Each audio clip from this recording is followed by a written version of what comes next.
9월 10일 금요일입니다. 로마서 2장 손가락질을 멈추고 거울을 볼 때라는 주제로 말씀을 나누겠습니다. 먼저 기도로 시작하십시오. 성경을 일에 삼일기 바랍니다. 꾸준한 용성을 여는 당신의 생을 변화시킵니다. 첫 번째, 판단의 부메랑, 자신을 정죄하는 죄. 1절입니다. 그러므로 남을 판단하는 사람아, 누구를 막론하고 내가 핑계하지 못할 것은 남을 판단하는 것으로 내가 너를 정죄함이니 판단하는 내가 같은 일을 행함이니라. 바울은 1장에서 이방인들의 죄 목록을 나열한 뒤 그러므로라는 말로 2장을 시작합니다. 이것은 1장의 죄악들을 보며 손가락질하던 사람들에게 바로 당신의 이야기입니다 라고 외치는 것과 같습니다. 왜 그럴까요? 판단하는 내가 같은 일을 행하기 때문입니다. 여기서 같은 일이란 죄의 종류가 똑같다는 의미가 아닐 수 있습니다. 다른 사람의 음란을 정죄하면서 내 마음속으로는 음욕을 품고 다른 사람의 탐욕을 비난하면서 내 안에서는 시기와 질투가 들고 있다면 하나님 보시기에는 본질적으로 같은 죄인이라는 것입니다. 우리는 남을 판단하는 그 순간 자신도 모르게 스스로를 하나님의 자리에 올려놓습니다. 내가 마치 선과 악을 구분하는 재판관인 것처럼 교만한 마음을 품게 되는 것입니다. 그러나 하나님의 심판은 우리의 편협한 기준이 아닌 진리대로 이루어집니다. 그 진리의 빛 앞에서는 우리의 모든 위선과 자기 합리화가 드러날 수밖에 없습니다. 더 무서운 사실은 우리가 하나님의 인자하심을 오해하고 있다는 점입니다. 4절입니다. 혹 내가 하나님의 인자하심이 너를 인도하여 회개하게 하심을 알지 못하여 그의 인자하심과 용납하심과 길이 참으심이 풍성함을 멸시하느냐. 하나님께서 왜 죄 지은 우리를 즉시 심판하지 않으실까요? 그것은 하나님이 죄를 못 보시거나 능력이 없어서가 아닙니다. 바로 우리에게 회개할 기회를 주시기 위함입니다. 그분의 인자하심과 우리 참으심은 우리를 향한 사랑의 손짓입니다. 하지만 우리는 이 하나님의 사랑을 멸시할 때가 많습니다. 이 정도는 괜찮겠지.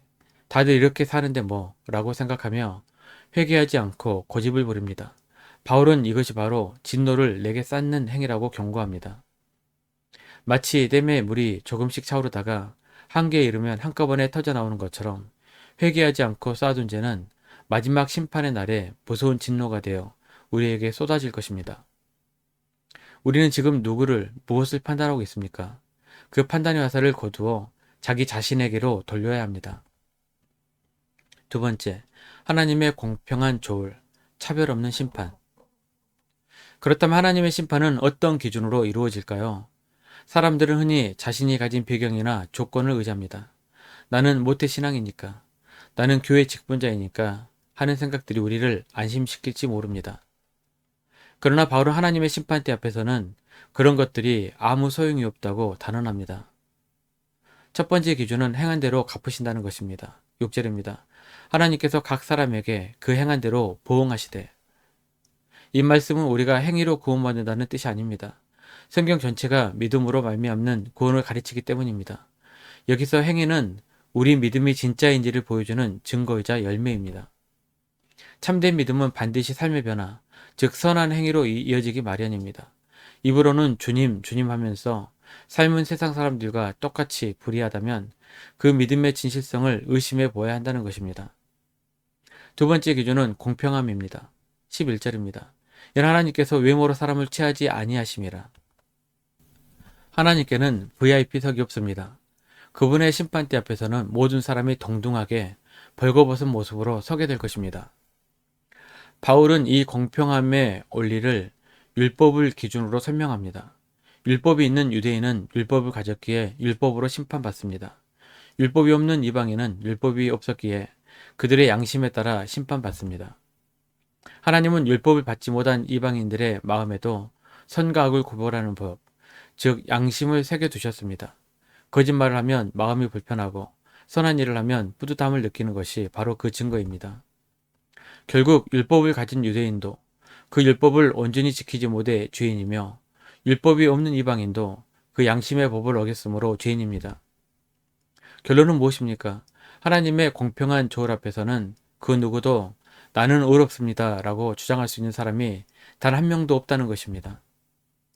율법을 아는 것, 성경 지식이 많은 것이 우리를 의롭게 하는 것이 아닙니다. 13절입니다.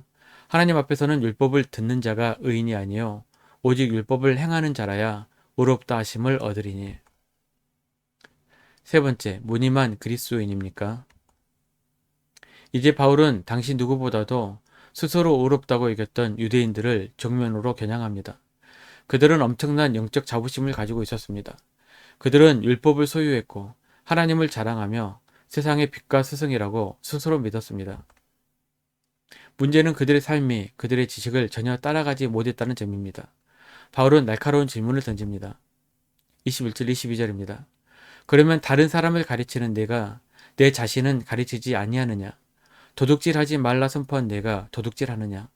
간음하지 말라 말하는 내가 간음하느냐? 우상을 가증히 여기는 내가 신전 물건을 도둑질하느냐? 이것은 말과 행동이 완전히 다른 위선적인 신앙의 민낯입니다. 거룩한 말을 하면서 삶은 세속적이고 정의를 외치면서 뒤에서는 불의를 행하는 모습. 이보다 더 큰 자기 기만은 없습니다.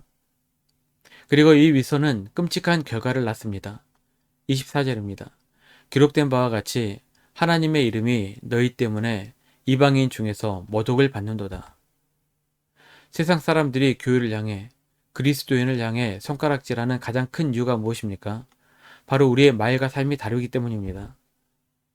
우리의 위선적인 모습이 오히려 하나님의 영광을 가리고 전도의 문을 막아버리는 걸림돌이 되는 것입니다. 바울은 유대인들의 마지막 자부심이었던 할례 문제까지 파고듭니다. 할례는 하나님의 언약 백성이라는 외적인 증표였습니다. 그러나 바울은 단호하게 말합니다. 율법을 지키지 않는다면 그 할례는 아무 의미 없는 육체의 흔적일 뿐이라고 말입니다. 그리고 마침내 로마서 2장의 핵심 결론에 도달합니다. 28장 29절입니다. 무릇 표면적 유대인이 유대인이 아니요 표면적 육신의 할례가 아니니라. 오직 이면적 유대인이 유대인이며 할례는 마음에 할지니 영에 있고 율법 조문에 있지 아니한 것이라. 그 칭찬이 사람에서가 아니요 다만 하나님에서니라. 하나님은 우리의 신앙 연수나 교회 직분, 성경 지식의 양을 보시는 것이 아니라 우리의 중심을 보십니다. 우리의 삶이 정말 하나님을 향해 있는지, 사람의 칭찬이 아닌 하나님의 칭찬을 구하며 살아가고 있는지를 살피십니다. 말씀 명의 적용입니다. 첫 번째, 다른 사람의 잘못을 지적하기 전에 먼저 내 안에 동일한 죄의 뿌리가 있지 않는지 돌아봅시다. 두 번째, 사람에게 보이기 위한 신앙이 아니라 나의 중심을 보시는 하나님 앞에서 진실한 모습으로 살아가기로 결단합시다. 1년성 읽도 주간객입니다. 오늘 금요일 에스겔 35장에서 37장까지 말씀 천천히 묵상하십시오. 9월 중보기도 제목입니다. 5가지 기도 종목 충분히 기도하시고 교회와 개인 기도 시간을 가지시기 바랍니다. 가정에서 기도하시기 힘드신 분들은 교회 나오셔서 조준 기도의 시간 이용하시면 됩니다. 조준 기도는 새벽 6시부터 밤 10시까지입니다. 편하신 시간에 나오셔서 정기적으로 기도하시기 바랍니다. 하루 30분씩 최선을 다하시기 바랍니다. 그러면 여러분의 삶이 변화될 것입니다. 영상을 다 보신 분들 확인 문자를 보내시거나 유튜브에 댓글로 달아주시면 정기적인 영성 훈련에 도움이 될 것입니다. 오늘 하루도 승리하시기를 기도합니다.